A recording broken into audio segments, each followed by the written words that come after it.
எல்லார் வாழ்க்கையிலும் இன்பம் துன்பம் மாறி மாறி வரும். இன்பம் மட்டும் போதும் என்று வாழ்க்கையில் எதிர்பார்த்தால் அது மட்டும் நடக்காது. துன்பமே வேண்டாம் அதுவும் சொன்னால் அதுவும் நடக்காது. இன்பம் வரும், அதுவும் நிலையானது கிடையாது, மாறி போய்விடும். துன்பமும் வரும், அதுவும் நிலையானது கிடையாது, மாறி போய்விடும். லாபம் நஷ்டம், வெற்றி தோல்வி, ஆண் பெண், கருப்பு வெள்ளை, இரவு பகல், இந்த உலகமே இரட்டைகளால் செய்யப்பட்டது.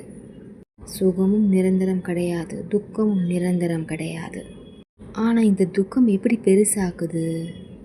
எல்லாரும் நினைத்து கொண்டிருக்கிறார்கள், என் வாழ்க்கையில் தான் ரொம்ப பிரச்சனை, எனக்கு வந்த மாதிரி கஷ்டம் இந்த உலகத்தில் யாருக்குமே வரல அப்படின்னு நினைத்து கொண்டிருக்கிறார்கள். ஆனால் எல்லாருக்குமே துக்கம் வரும்.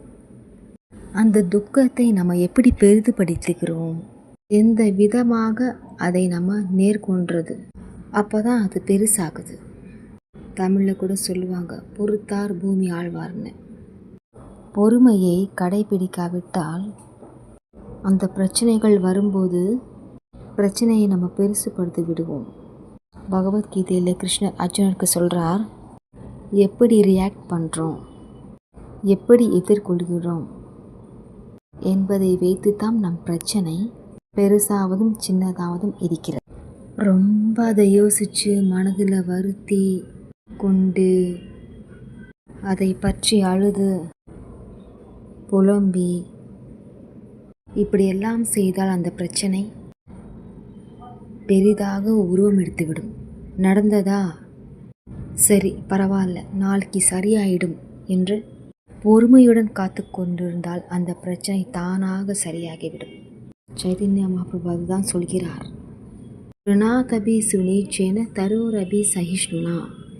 ஒரு புல்லை விட எளிமை உள்ளவனாகவும் மரத்தை விட பொறுமை உள்ளவனாகவும் மனிதன் இருக்க வேண்டும். ஹரே கிருஷ்ணா கிருஷ்ணா கிருஷ்ணா ஹரே ஹரே, ஹரே ராம ராம ராம ஹரே ஹரே. தொடர்ந்து இந்த கனெக்ஷனை நெக்ஸ்ட் 2வது பகுதியில் பார்க்கலாம். ஹரே கிருஷ்ணா.